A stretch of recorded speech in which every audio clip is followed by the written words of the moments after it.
En aquest vídeo resum anem a parlar de les lesions per agents físics.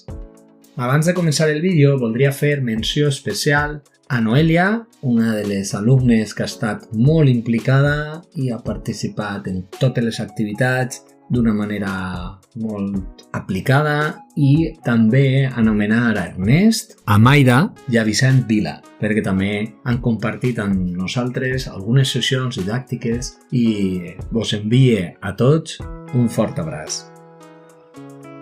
Què és el més important en les lesions per agents físics? Actuar ràpid, amb seguretat i criteri. En una electrocució, la primera actuació no és tocar la víctima. Primer, hem d'assegurar-nos que no hi ha corrent. Després, valorarem amb X, A, B, C, D, E. Normalment, la causa principal de mort en aquests casos és la parada cardíaca. Les cremades poden causar pèrdua de líquids, infecció i hipotèrmia.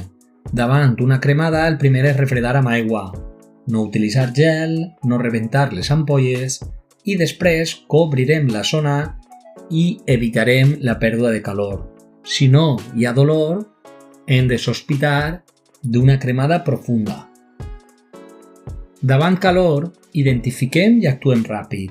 Una insolació farà que retirem les víctimes del sol i refredem.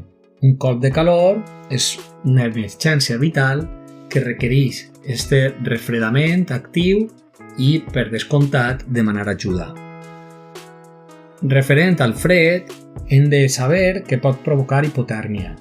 El més important, evitar la pèrdua de calor i escalfar de manera progressiva. En electricitat i fulguració, la causa principal de mort és la parada o aturada cardíaca o respiratòria. Haurem d'actuar amb seguretat. Aplicarem X, A, B, C, D, E i suport vital, per descomptat, si és necessari.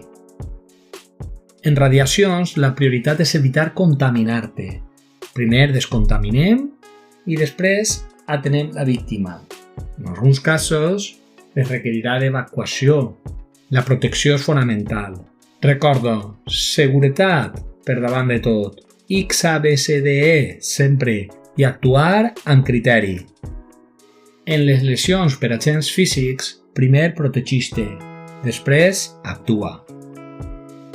Un fort abraç per a tots.